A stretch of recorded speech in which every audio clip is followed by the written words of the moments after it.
Caribbean leaders standing united for the cause of their people. We must do all in our power to ensure the success of this region.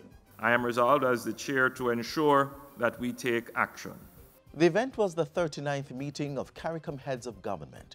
Much was achieved, including measures to facilitate the free movement of CARICOM nationals and skilled labor. Stay with us for the highlights. Hello, I'm Adrian Atkinson and you're watching Jamaica Magazine.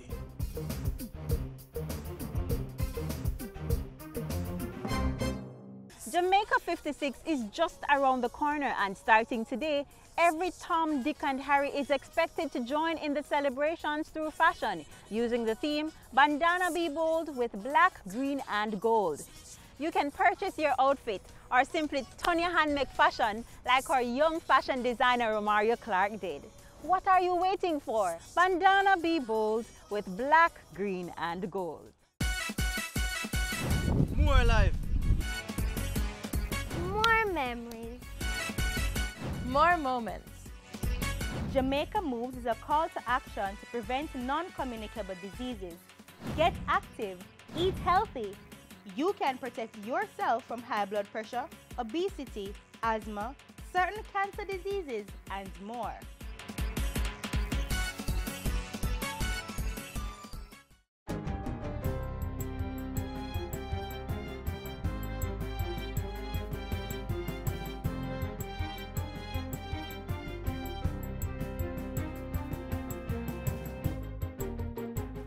Good day, I'm Stephen McHugh and this is your JIS News for Thursday, July 26.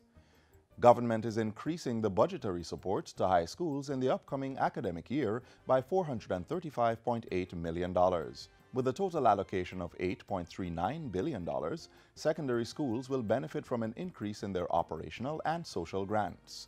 Allocations for staffing support have also been increased by more than $317 million, and approximately $292.3 million has been provided for full rollout of the Career Advancement Program, CAP.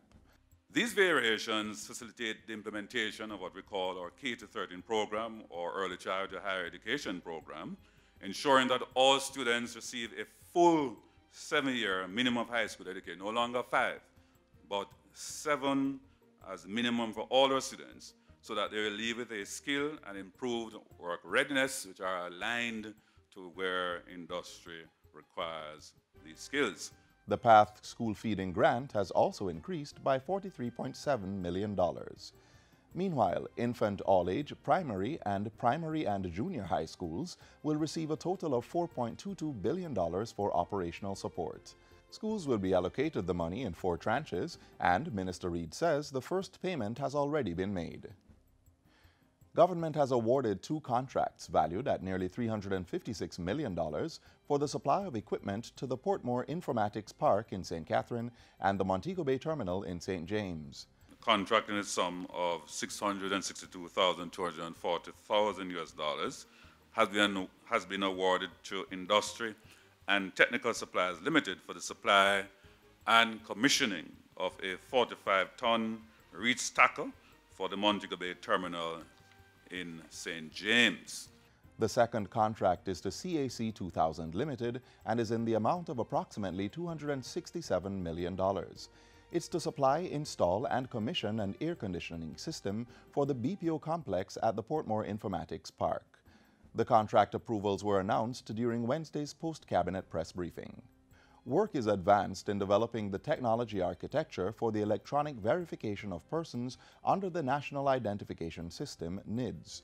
Senior Technical Specialist at eGov Jamaica, Walt Brown, says the framework for the web-based system has been completed and is undergoing testing. He was speaking at a JIS think tank on Tuesday. You present a card and you have a system that interfaces with the national ID system. So all systems in government will be somehow, where possible, linked to the national ID system to provide verification capabilities. When you get consent, right? A request is going to go to the ID system, the NIDS, and say, is this person a valid person in the national ID system, or is the information that has been presented valid? We can send back a true or false. Mr. Brown says eGov Jamaica will be implementing the best possible security that is available in the information technology industry in order to safeguard the portal. With the NIDS, each Jamaican will be issued a national identification number and national identification card, which will be used as the primary source of verifying identity. At this Tuesday's sitting, the House of Representatives approved 2 motions to increase the national minimum wage and the minimum wage for industrial security guards. The motions, which fall under the Minimum Wage Act, were piloted by Labour and Social Security Minister Shahini Robinson. The minister had previously announced that the national minimum wage would be increased from $6,200 to $7,000 effective August 1. At the same time, security guards' minimum pay for a 40-hour work week will move from $8,854 to $9,700. Industrial security guards are also getting increased laundry, firearm premium, and dog handlers' premium allowances. Life insurance coverage payable to security guards who are killed or injured in the line of duty will also move up from $2.5 million to $2.75 million double indemnity. The setting of the minimum wage by the minister is just a guideline to ensure that these low-income earners are not paid below a minimum standard. However, the legislation does not preclude employers from paying sums which are in excess of the minimum wage specified by Parliament. Non-residents, private patients, and those with health insurance will pay an increase in user fees for services at public health facilities effective August 1. These increases were previously approved by Cabinet and gazetted in the National Health Services Fees Amendment Regulations 2016. The full schedule of increases are contained in the regulations, which can be accessed through the Government Printing Office, the Ministry of Health's 4 regional health authorities, or any local public hospital. The increase does not apply to public patients without health insurance, as they will continue to access the public health services without charge. And finally, the Forestry Department is now in the process of verifying the boundary of the cockpit country, which is estimated at 219 kilometers. This was disclosed by Information Minister Senator Ruel Reid during Wednesday's post-cabinet press briefing. The verification exercise commenced at the start of the financial year on the eastern side of the proposed boundary and will continue until the on-the-ground data is collected for all the component parts. He says the process is projected to be completed in the next financial year. It's receiving funding support under the European Union Budgetary Support Program.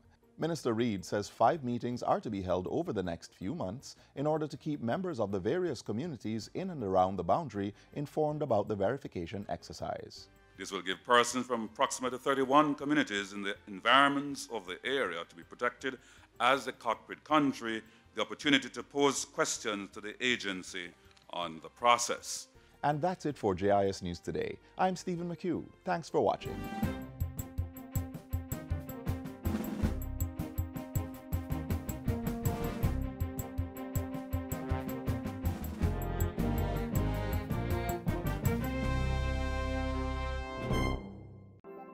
Jamaica, I can help you protect our citizens.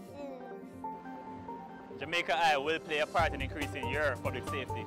Jamaica Eye is part of an island-wide network of camera surveillance systems designed to increase the safety of you, our citizens. If you have a camera system outside your home or office facing a public space, log on to jamaicaeye.gov.jm today. Jamaica Eye, we're all connected. The Ministry of National Security, creating a safer and prosperous Jamaica. Jamaica assumed the chairmanship of the Caribbean community earlier this month. The island kick-started its 6-month leadership by hosting the 39th regular meeting of the Conference of the Community.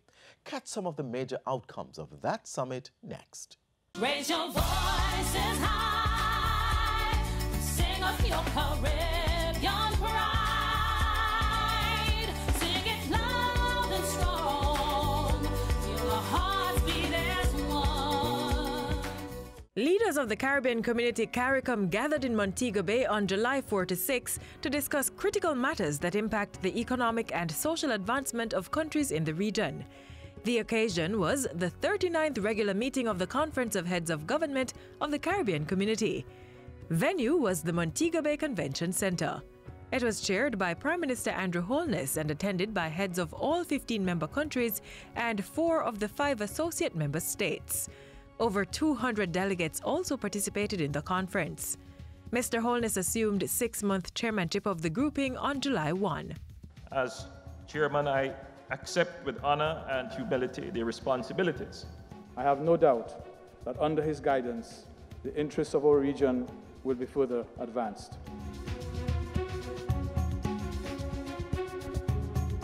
The opening ceremony of the conference set the tone for a progressive agenda, dealing with the free movement of people and labor, trade and investment, disaster resilience, regional security, and the implementation of the CARICOM Single Market and Economy (CSME). Chairman Holness was supported by other leaders as he urged a united approach to the issues at hand. We will call upon all member states to summon the necessary political will and determination to ensure that all programs and initiatives are strategically focused and geared towards meeting an ambitious process of reform. We are here to recommit. No country can relocate from its region. We are permanently stuck in this geographic space, and we must do all in our power to ensure the success of this region. You have before you, over the next 2 days, matters which, if we can conclude on, will have a significant impact on the direction of our community. We must use the deliberations of the conference to speak in strong tones, sending a clear message that we understand and, in fact, recommitting to both opportunity and imperative for change. After the opening ceremony, guests had a little time to unwind ahead of a packed schedule for the next 2 days. At the break of day, it was time for the business at hand. Breakfast and lunch meetings, plenary and caucus sessions, plus bilateral talks, all of which were results-oriented. Achievements of the 3-day conference include the signing of 3 agreements by CARICOM leaders. Chairman and Jamaican Prime Minister Andrew Holness led the process. He inked agreements on the CARICOM Arrest Warrant Treaty, amendments to the revised Treaty of Chagaramas, and a revision to the establishment of the Caribbean Examination Council, CXC. Additionally, 6 regional countries signed the Protocol on Contingent Rights. The signatories are Jamaica, Barbados, Guyana, St. Lucia, Suriname, and Haiti. This allows for the free movement of spouses and dependents of CARICOM nationals who possess a skilled certificate. This is a matter that has been long outstanding and is a major step that should encourage greater use of the free movement regime as it ensures greater level of comfort and peace of mind for families. The agreement will also allow spouses and dependents to access basic social services such as health and education through the free movement regime under the CARICOM Single Market and Economy (CSME). For this protocol to have been signed today is the most significant event in the history of Caribbean affairs since the single market was signed here in Jamaica and came into effect here in Jamaica in 2006. Functional cooperation does not in any way take away the competitive edge of one country from another. But what it does, it makes us collectively stronger. CARICOM leaders also agreed to put legislative framework in place by December 31, 2018 to facilitate all 10 approved categories of skills under the free movement regime.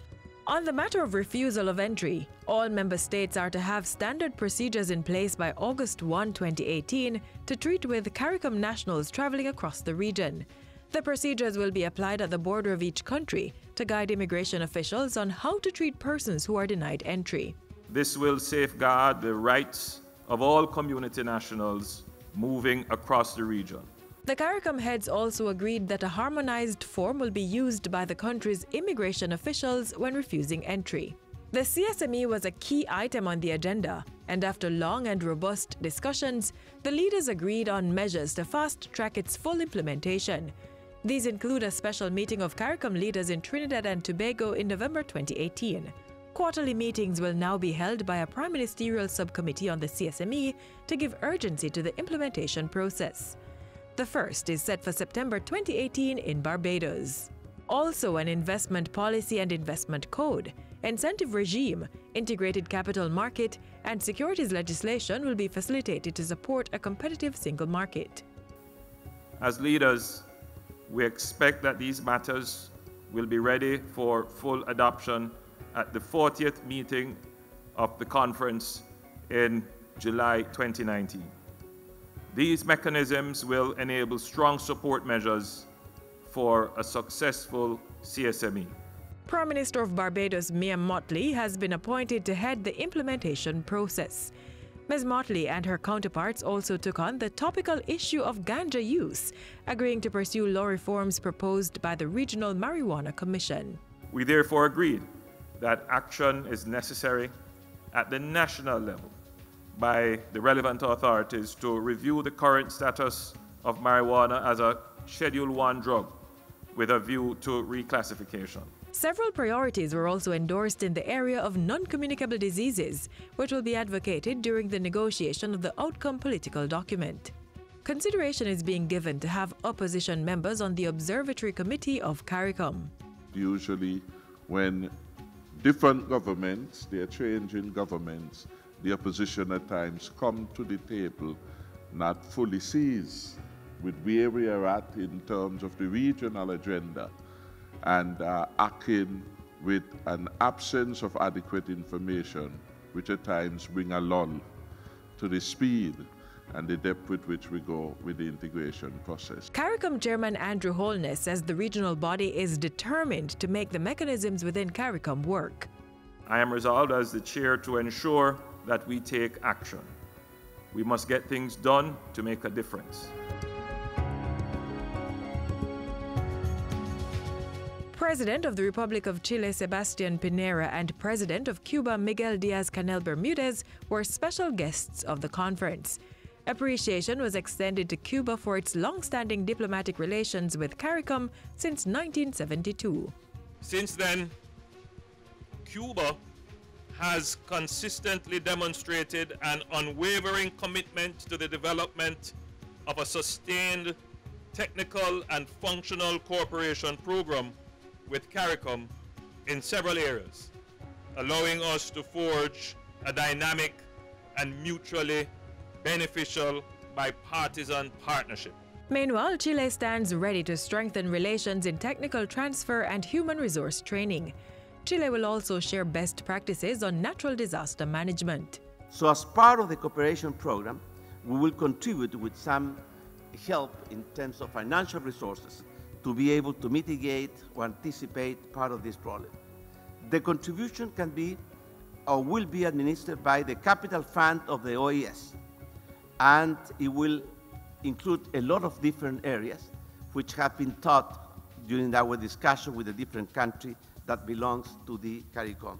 President Piñera also expressed interest in entering into negotiations on a free trade agreement with the Caribbean community.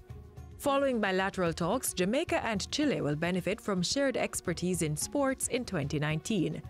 Both countries signed a declaration of intent, providing for local coaches to travel to Chile to conduct sports clinics in track and field. In return, Chilean coaches will come to Jamaica to conduct training in gymnastics, field hockey, and tennis. Jamaica and Guyana also reactivated their joint commission agreement, established in 1997. The reactivation will see both countries collaborating on trade, investment, and agriculture, among other areas. These are some of the engagements: food security, energy security, and public security, which we discussed.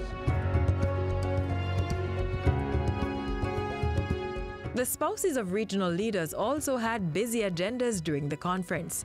The ladies were hosted by Mrs. Juliet Holness, wife of Prime Minister and Chair of CARICOM, Andrew Holness. And closing off the event was the CARICOM 13th Annual 5K and 10K road race, with the option to walk or run. The race was a unified approach to promoting healthy lifestyle practices. At the end, the leaders agree the 39th regular meeting of the Conference of Heads of Government of the Caribbean Community was a success.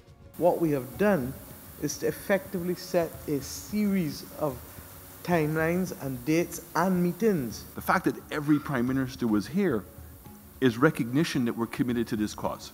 And everybody came here ready to fight to preserve this coalition. I believe that we have made good progress in our deliberations over the last 2 days. I'm confident that the citizens of the region will be pleased with the outcome of this conference, and we will continue to deliver on our promises to them.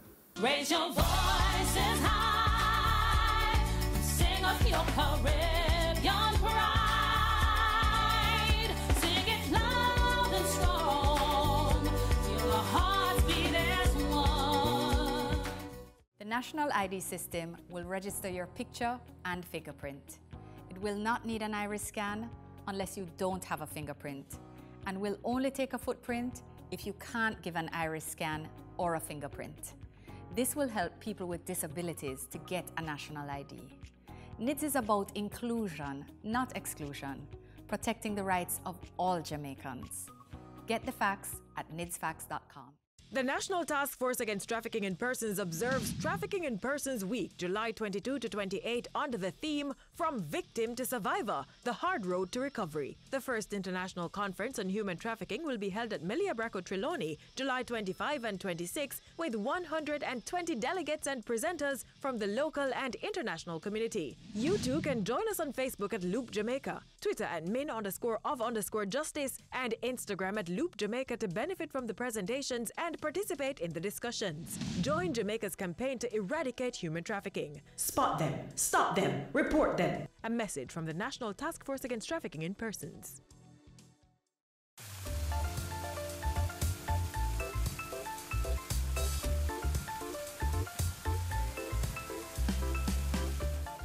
Children learning the dangers of lottery scamming and taking wise counsel from members of the Jamaica Constabulary Force to be the change makers. We know why, no let us come in ya. We know why, no let us come in ya. Wise up, you, myself, wise up, you. A scammer, you want me to turn? Me not take that to the world. Me not go use no digi, nor no line to commit no fraudulent crime. Wise up, you, myself, wise up, you. It's better to learn the maths so you can get a good grade on your GSAT. It's better to learn the communication tasks so it won't cause an alarm when someone you have to ask to fill out a simple form. So guess what? Everybody read this to me now. Lottery scamming. Stop it before it stops you. Don't start. This is really an intervention or an approach, a proactive approach that we are using to curb lottery scamming through social development.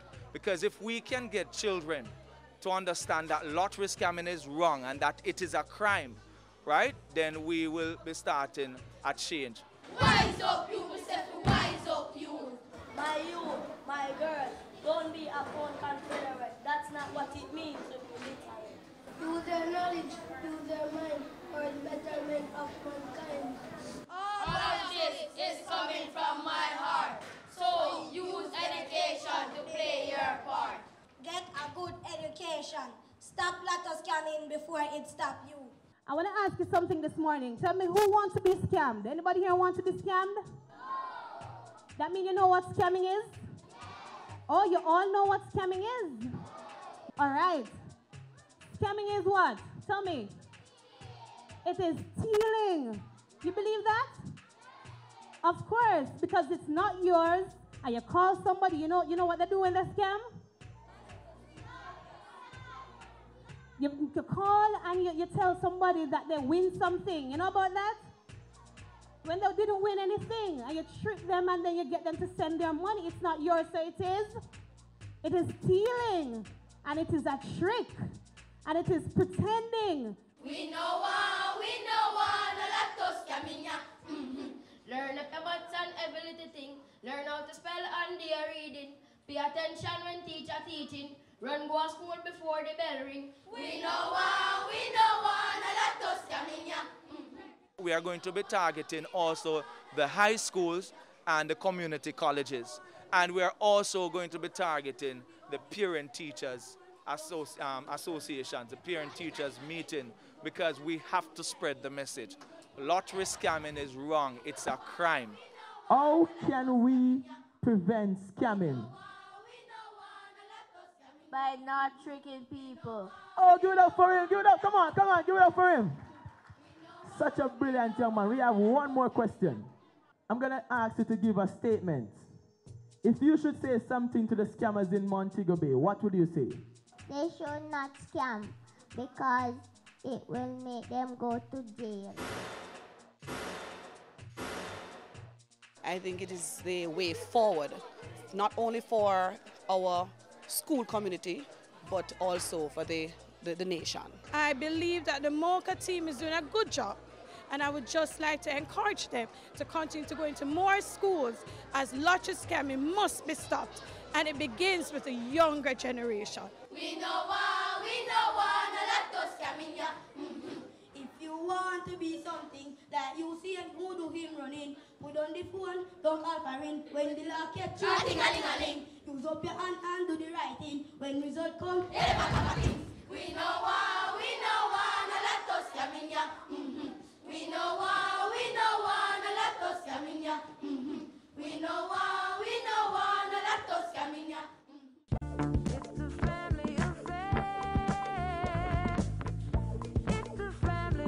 My mother taught me how to work for what I want. And if you don't work for it, then you don't deserve it. They always tell me, be yourself. Don't try to be like others. They help me through tough times, good time, bad time, they're always there for me. Once the family is good, teach the children the right things, then them can grow up on the right.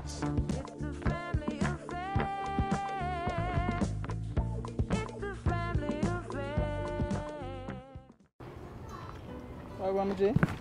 No go to general, no school, no work, no nothing. Yeah. Check this out. Maybe it can help you. That's what I go. Are you between 18 and 24? Have you dropped out of school to look for work? Improve your chances by joining the National Service Corps. We will get you trained and certified and give you the start you need. This program has been designed to equip you with the core skills and support to succeed in the world of work. Grab your opportunity now. Apply for the National Service Corps program. Get trained, get certified, get ready for work. For more information, contact a Heart Trust NTA or National Youth Service office.